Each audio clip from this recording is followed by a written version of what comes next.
Good old cottage pie. Or is it shepherd's pie? Beef, onion gravy and mashed potato.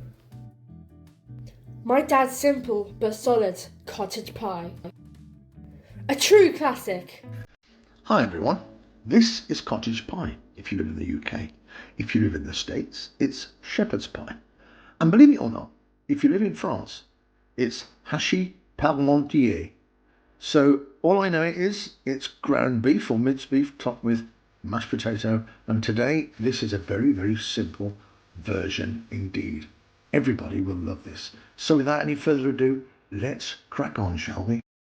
We've got quite a lot of onions in this recipe. There's a very strong emphasis on onions because we want to really influence that beef flavour with quite a large quantity of onions. We're not going to brown them too much, but we are going to brown them a little bit. So I've got a combination of red onion, white onion and green onion, and we're looking at around 12 to 14 ounces of chopped onions.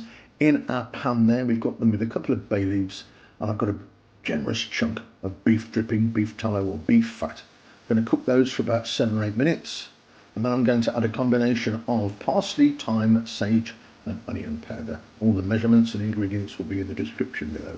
Cook those out for another 6 to 8 minutes until the onion begins to brown.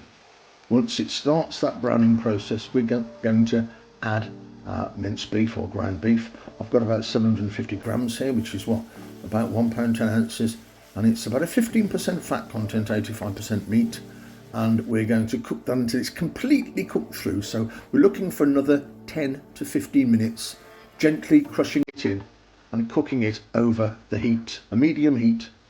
And then once it's cooked, we can start to add a few more ingredients. First of all, whole grain mustard, 1 teaspoon, and a couple of tablespoons of each, ketchup and Worcestershire sauce, that wonderful sauce from where I come from. We're going to cook that into the meat for about 5 or 6 minutes, and then we're going to add our rich beef stock. And then we're going to let that simmer for about 10 minutes on a medium simmer. And once it's simmered and given us lots of flavour, and we've imparted all those wonderful different flavours from all our ingredients, we're going to start the thickening process.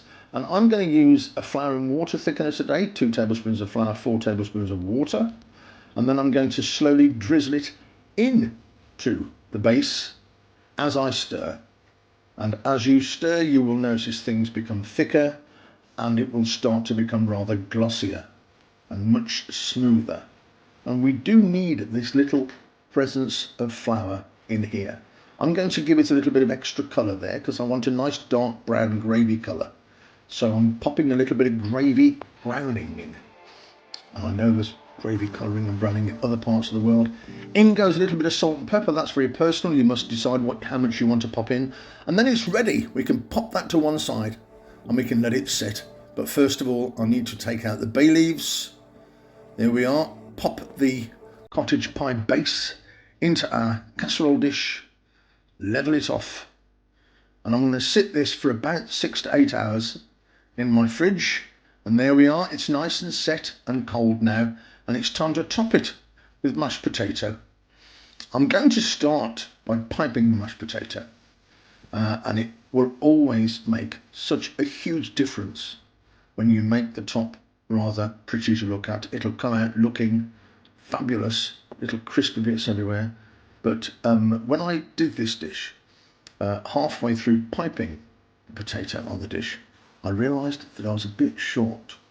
So rather than do it all again, I thought I'd be completely upfront with you, and a bit of a giggle to myself, and I thought, but you're not going to have enough potato here.